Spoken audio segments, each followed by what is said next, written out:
में हमारे साथ हैं, हम उनसे निवेदन करेंगे संबोधन के लिए। नमस्कार। आप सभी को 7वें अंतर्राष्ट्रीय योग दिवस की बहुत बहुत शुभकामनाएं। आज जब पूरा विश्व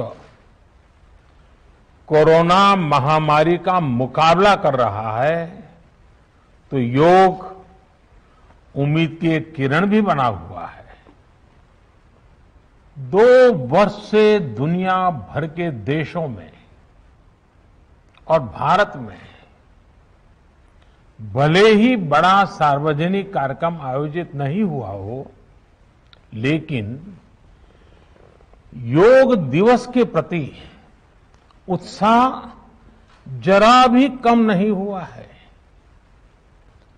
कोरोना के बावजूद इस बार की योग दिवस की थीम योगा फॉर वेलनेस ने करोड़ों लोगों में योग के प्रति उत्साह को और भी बढ़ाया है।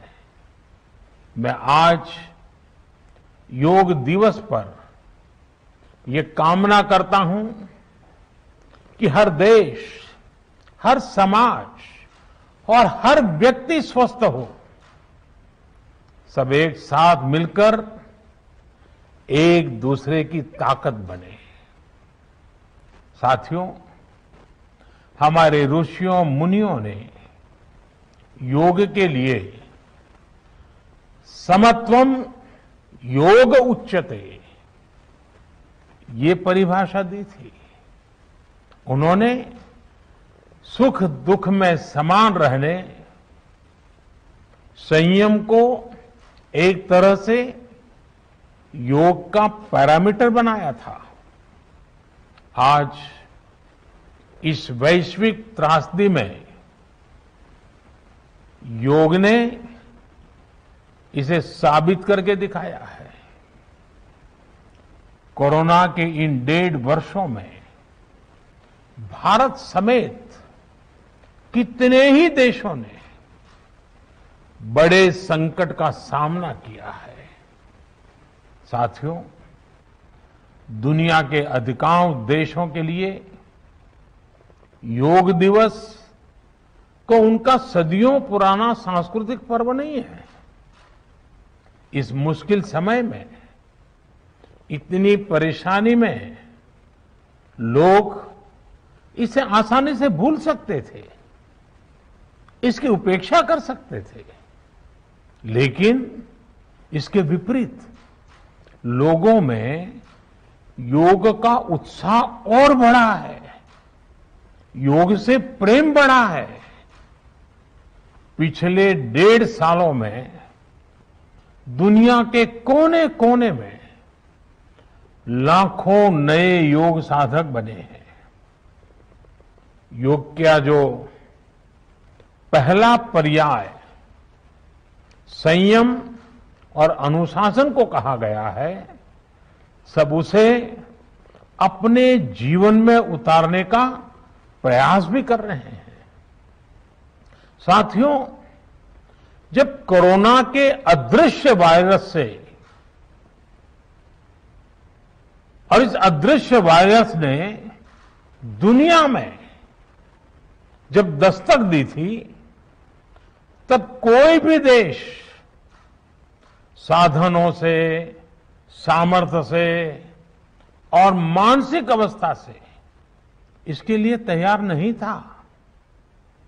हम सभी ने देखा है कि ऐसे कठिन समय में योग आत्मबल का एक बड़ा माध्यम बना। योग ने लोगों में ये भरोसा बढ़ाया कि हम इस बीमारी से लड़ सकते हैं। मैं जब फ्रंटलाइन वॉरियर्स से, डॉक्टर्स से बात करता हूं तो मुझे बताते हैं कि कोरोना के खिलाफ लड़ाई में उन्होंने योग को भी अपना सुरक्षा कवच बनाया।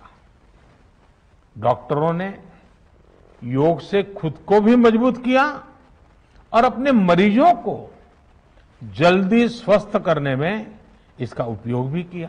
और आज अस्पतालों से ऐसी कितनी तस्वीरें आती हैं जहां डॉक्टर्स, नर्सेस मरीजों को योग सिखा रहे हैं, तो कहीं मरीज अपना अनुभव साझा कर रहे हैं। प्राणायाम, अनुलोम विलोम जैसी ब्रीथिंग एक्सरसाइज है हमारे रेस्पिरेटरी सिस्टम को कितनी ताकत मिलती है, ये भी दुनिया के विशेषज्ञ खुद बता रहे हैं। साथियों, महान तमिल संत श्री तिरुवल्लुवर जी ने कहा, नोई नाडी नोई मुद्दल नाडी हदु तनिक्कुम वायनाडी वाय पच्चयल। अर्थात अगर कोई बीमारी है तो उसे डायग्नाइज करो, उसकी जड़ तक जाओ, बीमारी की वजह क्या है ये पता करो, फिर उसका इलाज सुनिश्चित करो। योग यही रास्ता दिखाता है। आज मेडिकल साइंस भी उपचार के साथ साथ हीलिंग पर भी उतना ही बल देता है और योग हीलिंग प्रोसेस में उपकारक है। मुझे संतोष है कि आज योग के इस पहलू पर दुनिया भर में के विशेषज्ञ अनेक प्रकार के साइंटिफिक रिसर्च भी कर रहे हैं, उस पर काम कर रहे हैं। साथियों, कोरोना काल में योग से हमारे शरीर को होने वाले फायदों पर, हमारी इम्यूनिटी पर पड़ने वाले सकारात्मक प्रभावों पर कई स्टडीज हो रही है। आजकल हम देखते हैं कई स्कूलों में ऑनलाइन क्लासेस की शुरुआत में 10-15 मिनट बच्चों को योग प्राणायाम कराया जा रहा है। ये कोरोना से मुकाबले के लिए भी बच्चों की शारीरिक रूप में तैयारी कर रहा है। साथियों, भारत के ऋषियों ने हमें सिखाया है, व्यायामात लभते स्वास्थ्यम, दीर्घ आयुषम बलम सुखम, आरोग्यम परमम भाग्यम, स्वास्थ्यम सर्वार्थ साधनम। अर्थात योग व्यायाम से हमें अच्छा स्वास्थ्य मिलता है, सामर्थ्य मिलता है और लंबा सुखी जीवन मिलता है।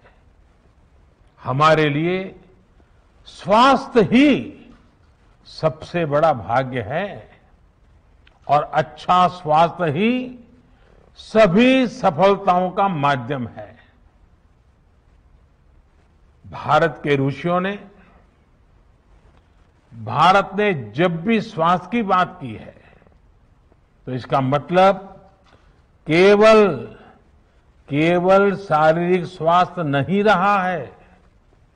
इसलिए योग में फिजिकल हेल्थ के साथ साथ मेंटल हेल्थ पर इतना जोर दिया गया है।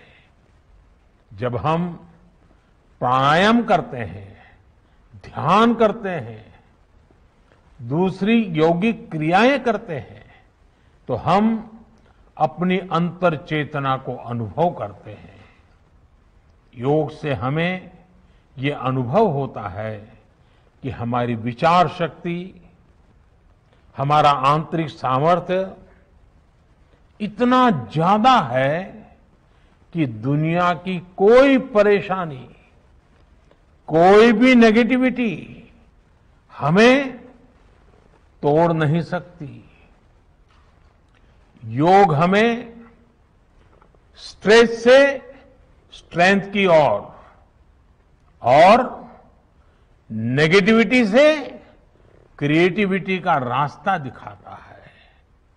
योग हमें अवसाद से उमंग और प्रमाद से प्रसाद तक ले जाता है। Friends, yoga tells us that so many problems might be out there, but we have infinite solutions within ourselves.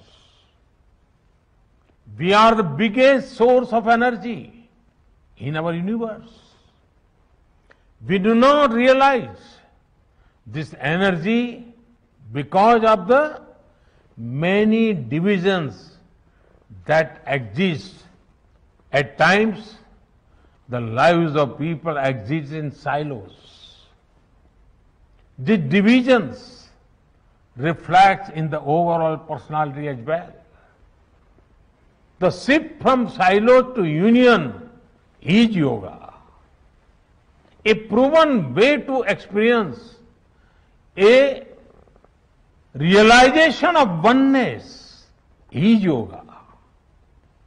I am reminded of the words of the great Gurudev Tagore, who said, and I quote, "The meaning of our self is not to be found in its separateness from God and others, but in the ceaseless realization of yoga of union," unquote. The mantra of Vasudhaiv Kutumbakam, which India has followed since ages, is now finding global acceptance. We all are praying for each other's well-being. If there are threats to humanity, yoga often gives us a way of holistic health. Yoga also gives us a happier way of life. I'm sure yoga will continue playing its preventive as well as positive role in healthcare of masses. साथियों, जब भारत ने United Nations में अंतर्राष्ट्रीय योग दिवस का प्रस्ताव रखा था, तो उसके पीछे यही भावना थी कि योग विज्ञान पूरे विश्व के लिए सुलभ हो। आज इस दिशा में भारत ने यूनाइटेड नेशंस WHO के साथ मिलकर एक और महत्वपूर्ण कदम उठाया है। अब विश्व को एम योगा ऐप की शक्ति मिलने जा रही है। इस ऐप में कॉमन योगा प्रोटोकॉल के आधार पर योग प्रशिक्षण के कई वीडियोस दुनिया की अलग अलग भाषाओं में उपलब्ध होंगे। ये आधुनिक टेक्नोलॉजी और प्राचीन विज्ञान के फ्यूजन का भी एक बेहतरीन उदाहरण है। मुझे पूरा विश्वास है एम योगा ऐप योग का विस्तार दुनिया भर में करने और वन वर्ल्ड वन हेल्थ के प्रयासों को सफल बनाने में बड़ी भूमिका निभाएगा। साथियों, गीता में कहा गया है, तम विद्या दुख संयोग वियोगम योग संगीतम, अर्थात दुखों से वियोग को, मुक्ति को ही योग कहते हैं। सबको साथ लेकर चलने वाली मानवता की ये योग यात्रा हमें ऐसे ही अनवरत आगे बढ़ानी है। चाहे कोई भी स्थान हो, कोई भी परिस्थिति हो, कोई भी आयु हो, हर एक के लिए योग के पास कोई न कोई समाधान जरूर है। आज विश्व में योग के प्रति जिज्ञासा रखने वालों की संख्या बहुत बढ़ रही है। देश विदेश में योग प्रतिष्ठानों की संख्या में भी वृद्धि हो रही है। ऐसे में योग का जो मूलभूत तत्व ज्ञान है, मूलभूत सिद्धांत है, उसको कायम रखते हुए योग जन जन तक पहुंचे, अविरत पहुंचे, निरंतर पहुंचे, ये कार्य आवश्यक है। और ये कार्य योग से जुड़े लोगों को, योग के आचार्यों को, योग के प्रचारकों को साथ मिलकर करना चाहिए। हमें खुद भी योग का संकल्प लेना है और अपनों को भी इस संकल्प से जोड़ना है। योग से सहयोग तक का ये मंत्र हमें एक नए भविष्य का मार्ग दिखाएगा, मानवता को सशक्त करेगा। इन्हीं शुभकामनाओं के साथ आज अंतर्राष्ट्रीय योग दिवस पर पूरी मानव जात को, आप सभी को बहुत बहुत शुभकामनाएं, बहुत बहुत धन्यवाद।